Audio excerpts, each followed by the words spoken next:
नमस्कार, मैं हूं सतीश भूटानी से मैं मौजूद है अलीगढ़ रोड पर। आप देखना शुरू कर चुके हैं वैभव क्रांति चैनल। आज हम मौजूद हैं बीजेपी के ओबीसी मोर्चा के जिलाध्यक्ष और राम राज्य परिषद के सदस्य जयराम प्रजापति से दो टूक बात करेंगे। प्रजापति जी, सबसे पहले तो आपके होली की धुलंडी की बधाइयाँ बहुत लग रही हैं। जगह जगह बोर्ड लगे हुए हैं।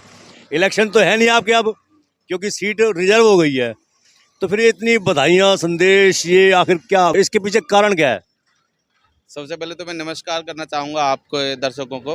और ये तो होली हमारा पवित्र त्यौहार है हिंदुओं का, इसकी तो शुभकामनाएं बधाइयाँ हमारा देने का फर्ज भी है, क्योंकि हम भारतीय जनता पार्टी के ओबीसी मोर्चा का मैं जिलाध्यक्ष होने के नाते मेरी जिम्मेदारी भी बनती है कि ये ऐसा नहीं कि मैं लोग ये पहली बार दे रहा हूँ, तो हम तो हर बार होली हो, दीपावली हो, कोई भी बड़ा फेस्टिवल हो, हम हर बार यहाँ होली शुभकामना देते रहते हैं। होली वो इसलिए कह रहा हूँ मैं, क्योंकि ऐसी शुभकामनाओं पे जितने भी तीज त्योहार होते हैं ना, नेता लोग अगर बधाई देता है तो उसके पीछे एक मंशा होती है, चुनावी मंशा होती है। आपकी तो चुनावी मंशा रही नहीं है, क्योंकि नगर परिषद के चुनाव चेयरमैन का सीट है, रिजर्व हो गई है, इसलिए पूछ रहा हूँ। आप नहीं सर, मुझे तो जनता की सेवा करनी है, चुनाव लड़ना मेरा कोई उद्देश्य नहीं है। अब तो जरूरी थोड़ी है चुनाव लड़के ही मैं जनता की सेवा कर सकता हूँ। मैं तो बिना चुनाव लड़े भी जनता की सेवा कर रहा हूँ। देख रहे हैं कि आप, मैंने अभी कुछ समय पहले तो गरीब कन्याओं की शादी भी करवाई है। मैं सामाजिक कई सारी संस्थाओं से भी जुड़ा हुआ हूँ। हम समय समय पर इस तरह के कार्यक्रम करते रहते हैं। आपकी जानकारी में बता दूँ कि महिला दिवस के उपलक्ष्य में भी हम एक बहुत बड़ा कार्यक्रम कर रहे हैं। राम राज्य परिषद का मैं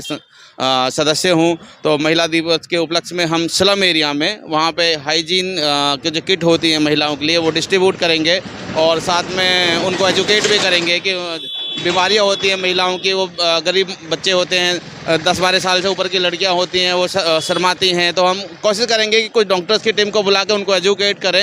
एक्चुअली यही हम समझते हैं कि ये बहुत अच्छा काम है। आप जो देख रहे हैं वैभव क्रांति न्यूज यूट्यूब चैनल को आप सब्सक्राइब करें, फेसबुक पेज को लाइक और फॉलो करें, कमेंट करते हुए शेयरिंग करें और वैभव क्रांति चैनल को आगे बढ़ने में सहयोग करें, क्योंकि हम आपकी जन समस्याओं को प्रमुखता के साथ प्रकाशित करने का विश्वास भी रखते हैं। अच्छा जयराम जी, एक चीज़ और बताइए, आप दिल के अरमां आंसुओं में तो बह गए हैं, चुनाव तो आप लड़ोगे नहीं, लेकिन चूंकि आप काफ़ी पुराने हो बीजेपी में भी, तो लोग आपके पास खूब आ रहे होंगे, क्योंकि आप ऐसे एरिया से आते हो, स्लम एरिया से, जहां निर्णायक वोट साबित होती है विधानसभा चुनाव में भी। फिर ये तो सिटी का चुनाव है, तो आपके पास कैंडिडेट तो बहुत आ रहे होंगे। बिल्कुल आ रहे हैं, सारे कैंडिडेट सपोर्ट मांगने आते हैं, तो हम तो उनसे यही कहते हैं कि देखो, हमारे किसी आशीर्वाद की ज़रूरत नहीं है। बहुत से लोग आते हैं जी आशीर्वाद दे दो, अपना आशीर्वाद दे दो, लेकिन मैं तो उनको एक ही बात ही कहता हूं कि ये भारतीय जनता पार्टी है। यहाँ किसी विशेष व्यक्ति के आशीर्वाद लेने की ज़रूरत नहीं है। यहाँ संगठन डिसाइड करता है कि किसको भाजपा के सिंबल पर टिकट लड़ाया जाएगा, किसको नहीं लड़ाया जाएगा। ये भाजपा का संगठन तय करेगा, ना ये मेरे हाथ में ना किसी और के हाथ में है, तो संगठन की पार्टी है सर। अच्छा, ये लाइन पार इलाका जहाँ हम खड़े हुए हैं, लाइन पार इलाका मैंने पहले भी बताया कि निर्णायक भूमिका निभाता चुनाव में, विधानसभा चुनावों में भी, बल्कि लोकसभा चुनावों में भी पलवल विधानसभा क्षेत्र के लिए निर्णायक भूमिका होती है लाइन पार इलाकों की। बहुत स्लम एरिया है, बहुत विरोध बहुत है आप लोग, आपकी पार्टी का। मैं कल वहाँ पर गया था, मोहन नगर, कैलाश नगर में, बसंतगढ़ में भी लोग तो सरकार के खिलाफ आग उगल रहे हैं। ये हो सकता है कि आपने विपक्षी लोगों से बात करी हो, लोग कॉमन वोटर्स थे। हो सकता है किसी को पर्सनली प्रॉब्लम हो, लेकिन मैं बता दूं भूटानी जी आपको कि पिछले बहुत वर्षों से यहाँ पे कोई ऐसे विकास कार्य नहीं हुए जितने पिछले 7-8 साल में हुए हैं। कि यहाँ ये स्लम एरिया है, मैं मानता हूँ, रेलवे लाइन पार वाला जो हमारा एरिया है, लगभग यहाँ आज 40 से 50 हज़ार वोटर रहते हैं, 40 से 50 हज़ार वोटर रहते हैं यहाँ पे। लेकिन पिछली सरकारों ने यहाँ की 1% कोई सुध नहीं ली, हर गली कच्ची थी। लेकिन जब से भारतीय जनता पार्टी की सरकार बनी, यहाँ पे सारी 90% से ज़्यादा गलियों को बना दिया गया। मगर अभी कुछ दिनों से क्या है कि अमृत योजना के तहत आकर वो सारी गलियों में सीवर लाइन का काम चल रहा है, पानी की लाइन का काम चल रहा है, गैस की लाइन का काम चल रहा है। इसके कारण वो गलियों को खोद दिया गया है। तो मैं कह रहा हूँ, आपने कहा 90% गलियों को बना दिया गया, मैं कहता हूँ कि 90% गलियों को खोद दिया गया है।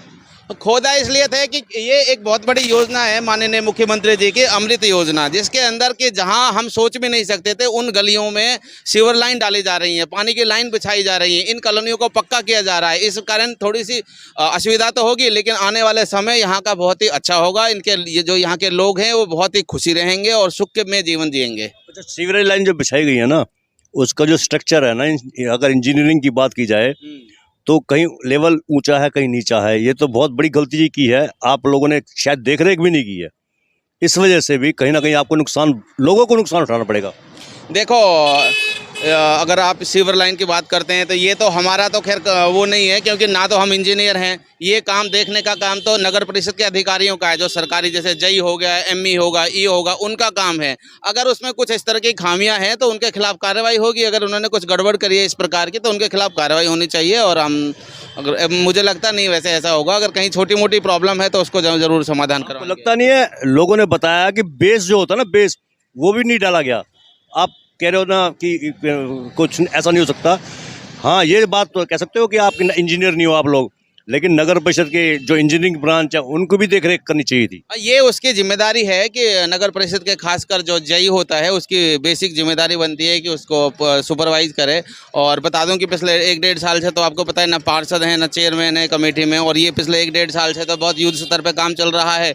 उसका हो सकता है उसका ये नाजायज़ फ़ायदा उठा रहे हों। अगर ऐसा है तो हम संज्ञान में मामला लेकर आएंगे। जो भी हमारे इसके डिसीजन मेकर हैं तो उनके संज्ञान में मामला लेकर आएंगे। इसके खिलाफ कार्रवाई होगी अगर ऐसा है तो किसी गली में। अच्छा, शादी ब्याहों का जो दौर चल रहा है ना, ऐसी भी सुनने को आई है बातें कि बीजेपी के नेताओं का भी बड़ा विरोध हो रहा है। वहाँ लोग सुना देते हैं, लोग कहते हैं कि आप लोग काम तो कर नहीं रहे, उल्टा नुकसान और कर रहे हैं लोगों का। नहीं, ये बात तो मैं आपकी एक्सेप्ट कर रहा हूँ कुछ हद तक, क्योंकि जहाँ पे लोग बाग परेशान हैं, जो गलियाँ नहीं बनी हैं। लेकिन मैं आपको बता दूँ ये 1-2 महीने की बात है। ये सारी समस्याएं बहुत जल्दी समाप्त होने वाली हैं। हर गली पक्की हो जाएगी एज इट इज जैसे पहले थी। तो लोग बाग फिर वही अपने बढ़ाई भी करेंगे। अगर लोग बाग आज नाराज़ भी हैं तो वो खुश भी हो जाएंगे। और नाराज़ मेरे हिसाब से मुश्किल से 2-4% लोग ही होंगे, या हो सकता है वो विपक्ष की पार्टी के हों। नहीं तो ऐसा है नहीं कि हम जिस एरिया में रहते हैं सोच भी नहीं सकते थे कि यहाँ पे हमारे यहाँ की कभी सीवर लाइन का काम चलेगा, पानी की लाइन बिछेगी, गैस की लाइन बिछेगी, गैस के सिलेंडर से छुटकारा मिलेगा। लेकिन माननीय खट्टर जी की सरकार में ये संभव हो पाया है, तो उसके लिए हमें धन्यवाद करना चाहिए।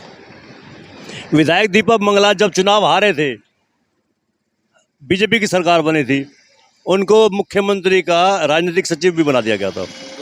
अब तो वो जीत भी गए थे, कुछ भी नहीं बनाया, झुंझुना भी नहीं है उनके पास। अगर बात की जाए, छोटा सा पद भी नहीं है। क्या आपको नहीं लगता कि कहीं ना कहीं भेदभाव का शिकार हुए? देखो, ऐसा नहीं है। माननीय विधायक जो हमारे दीपक मंगला जी हैं, उनसे सीनियर लोग पार्टी में पहले हैं तो पहले उनको मौका दिया भारतीय जनता पार्टी ने। वैसे भी हमारे पलवल ज़िले से एक चेयरमैन है पूरे हरियाणा का, और जो होडल के विधायक हैं, साथ में फरीदाबाद से मंत्री भी हैं, राज्य मंत्री, और कृष्णपाल गुर्जर जी हैं जो हमारे केंद्र में मंत्री भी हैं। ऐसी बात नहीं है, सरकार समन्वय बना के चलती है। तो उस प्रकार सरकार का ये फैसला है, इसमें तो मैं कुछ नहीं कह सकता। मगर सरकार जो करती है कि अच्छा ही सोच समझ के करती है। अच्छा, आप लोग सोशल मीडिया में बहुत बड़ी बड़ी बातें किया करते थे कि हमारे दीपक मंगला बब्बर शेर हैं। वो बब्बर शेर हैं भी या सिर्फ सोशल मीडिया तक सीमित है? देखो, दीपक मंगला जी एक अच्छे इंसान हैं, और उनकी खास बात ये है, हम जब भी मिलते हैं ना वो हमेशा इस चिंता में लगे रहते हैं कि मैं पलवल का विकास ज़्यादा से ज़्यादा कैसे कर सकता हूँ। आप सोच भी नहीं सकते, और रात दिन इस चिंता में लगे रहते हैं और प्लानिंग करते रहते हैं मंगला जी हमारे कि मैं पलवल का ज़्यादा से ज़्यादा विकास कैसे करूँ। तो ये ज़्यादा से विकास करने वाले कोई शेर कहते हैं, ये थोड़ी नहीं है कि शेर उसी को कहेंगे वो जो गुंडागर्दी करे या कोई धमकाए किसी को या झूठी FIR दर्ज करवाए उसको शेर कहते हैं। शेर तो वो होता है जो जनता के काम करे, जनता का विकास करे, जनता की सुने, उसको शेर कहते हैं। अच्छा, अगर बात चलने की अधिकारी वर्ग में, अधिकारियों में आम धारणा ये है कि विधायक दीपक मंगला की इतनी नहीं चलती जितनी विपक्ष में बैठे हुए हारे हुए नेता करण सिंह दलाल की चलती है। क्या, कहाँ तक सच्चाई है ये बात? देखो, ऐसा मुझे तो नहीं लगता। अगर ऐसा है तो उसमें मैं कुछ कमेंट नहीं कर सकता, क्योंकि उनकी अपनी जो पूर्व में विधायक रहे हैं और पलवल से कई विधायक रहे हैं, तो उनकी अपनी अलग पहचान है। माननीय विधायक श्री दीपक मंगला जी की एक अलग पहचान है। तो उनके भी अपने अधिकारी पुराने जानकार होंगे, हो सकता है उनके भी वो बात मानते हो, उनकी भी बात मानते हैं। जो जायज़ है तो सरकार के अधिकारी और सरकार वही काम करती है। अच्छा, यूक्रेन में काफ़ी हमारे स्टूडेंट फंसे हुए हैं, हज़ारों की संख्या में हैं। तो हमारे पलवल ज़िले से भी काफ़ी लोग हैं, बच्चे गए हुए थे, कुछ लौट भी आए हैं। क्या लगता है कि आपको ये मसला तो अब युद्ध तो चल ही रहा है, फंस भी गए हैं, सरकार की तरफ से कुछ ढील नहीं चल रही इस बार? नहीं नहीं, सरकार की तरफ से बिल्कुल भी ढील नहीं है। माननीय जो प्रधानमंत्री हैं श्री नरेंद्र मोदी, उन्होंने एक स्पेशल टीम गठित करी है इसके लिए। और आपको बता दूं कि आपको ज्ञात भी होगा कि 4 हमने मंत्री जो वहाँ के पड़ोसी देश हैं उसमें भेजे हैं कि इस मिशन में, इसका नाम रखा है कि गंगा मिशन है जो ये, वहाँ से लेके आ रहे हैं लोग, बच्चों को लेके आ रहे हैं और फ्री ऑफ कॉस्ट लेके आ रहे हैं। पूरा माननीय जो हमारे मोदी जी है खुद सुपरवाइज कर रहे हैं। हमारी कोशिश है कि हर बच्चे को वहाँ से यूक्रेन से निकाल के लाना। और आपको जानकर खुशी होगी कि हमारे माननीय मोदी जी की कितनी, लगा लो कि इंटरनेशनल लेवल पे भी कितना उनका वो डंका बोलता है। उन्होंने 7-8 घंटे के लिए तो सीज फायर करवा दिया था वहाँ पे, क्योंकि जब हमारे देश के बच्चे निकाले जा रहे थे और तिरंगा झंडा को हमें सलाम करना चाहिए ऐसे महान मोदी जी को, कि तिरंगा लगा के अगर कोई गाड़ी से लेकर जा रहा है तो ना तो उसको यूएस आर्मी उसको टच करेगी, ना यूक्रेन की आर्मी उसको रोकेगी। तो ये हमारे लिए बहुत खुशी की बात है। और बड़ी खुशी की बात है कि पाकिस्तान वालों ने भी इसका फ़ायदा उठाया।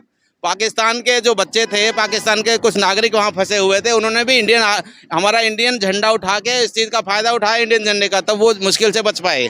चलिए, ये तो बहुत अच्छी बात है, हमें अपने तिरंगे पर गर्व है, तिरंगे को सैल्यूट भी है। लेकिन एक दूसरी वीडियो भी आ रही है जिसमें मोदी सरकार की आलोचना भी की जा रही है। बच्चे परेशान हैं, डर रहे हैं, हिचकिचा रही है, खाने के लिए नहीं है, बंकर में फंसे हुए हैं। वो वीडियो तो आपने भी देखी होंगी।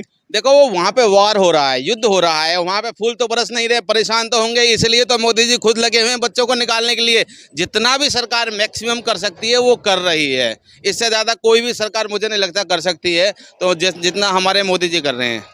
अच्छा, मैं फिर दोबारा से स्थानीय राजनीति पर आता हूँ। पलवल नगर परिषद के जब भी चुनाव होंगे, क्योंकि लोगों ने डेट निर्धारित कर दी है 24 अप्रैल की। ये 24 अप्रैल का क्या, मैंने कल भी कहा था, न सूत न कपास भुस में लट्ठम लट्ठा। चुनाव की तारीख चुनाव आयोग ने घोषित नहीं की है, 24 अप्रैल आपकी बीजेपी वालों ने घोषित कर दी है। क्या वजह है ये? देखो, ऐसा 24 अप्रैल को ऑलमोस्ट ये चुनाव तय हैं, लेकिन हो सकता है 1-2 दिन आगे पीछे हो जाए, क्योंकि रूलिंग पार्टी है तो डेट तो भेजेगी, उनसे कोऑर्डिनेट करके डेट निकलती है। ऐसा नहीं है कि ये डेट हवा में निकली हुई है भूटानी जी। हाँ, ऐसा हो सकता है कि 1-2 दिन आगे पीछे इलेक्शन हो, क्योंकि पूरे हरियाणा में इलेक्शन होने हैं। कहीं संवेदनशील भी बूथ होते हैं, कोई एरिया होता है, उसके कारण कहीं पुलिस फोर्स की ज़्यादा जरूरत पड़ती है, तो 1-2 दिन आगे पीछे इलेक्शन हो सकते हैं, मगर होंगे अप्रैल में ही।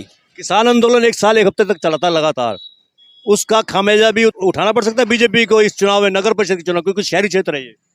नहीं, उसका मुझे नहीं लगता, क्योंकि जो किसान आंदोलन जिस पर्पज से वो लोग बैठे हुए थे आंदोलन पे, वो माननीय मोदी जी ने उसको वापस ले लिया। किसानों का जो बिल था, तो मेरे हिसाब से तो रोष प्रदर्शन खत्म हो गए। अब ऐसी कोई बात नहीं है, सब लोग खुश हैं मोदी जी से। मैं लोकल स्तर की बात कर रहा हूँ। विधायक दीपक मंगला को लेकर, उनकी कार्यशैली को लेकर आप तो तारीफ कर रहे हैं, उनकी कार्यशैली को लेकर बहुत बड़े वर्ग में, बीजेपी में भी विरोध काफ़ी है। हालांकि उन्होंने काम भी किए होंगे, ऐसी बात नहीं है, विधायक हैं तो काम भी किए होंगे। देखो भूटानी जी, ऐसा है, जब परिवार बड़ा होता है ना, कुनबा बड़ा हो जाता है, तो छोटा मोटा विरोध तो होता रहता है। मगर जो माननीय विधायक जी हमारे पलवल के विकास के लिए सोच रहे हैं ना, ऐसा कोई नहीं सोच सकता, क्योंकि मैंने आपको पहले ही बताया था कि रात दिन लगे रहते हैं। जब भी हम कोठे पे जाते हैं ना, हमेशा आप कभी जाइएगा, दिन रात वो लगे रहते हैं इस चिंता में कि पलवल का विकास ज़्यादा से ज़्यादा कैसे हम लोग कर सकते हैं। एक पिक्चर है थी शोले, आपने देखी, कोई जय और वीरू की, उसमें एक संवाद बहुत फेमस रहा था। संवाद तो काफ़ी फेमस रहे थे।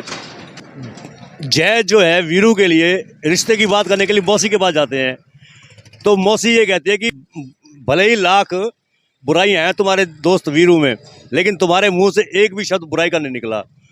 तो ऐसा कुछ आपके साथ बीजेपी के लिए नहीं है? नहीं नहीं नहीं, ऐसा कुछ नहीं है। देखो, जो इंसान अच्छा है तो उसके लिए अच्छा कहा जाएगा। वो हमारे विधायक हैं, जनता ने उनको चुन के बनाया है, और मैं नहीं, ये पलवल की लाखों जनता उनसे प्यार करती है, इतने वोटों से वो जीते हैं, तो बुराई का तो कोई सवाल ही नहीं होता सर।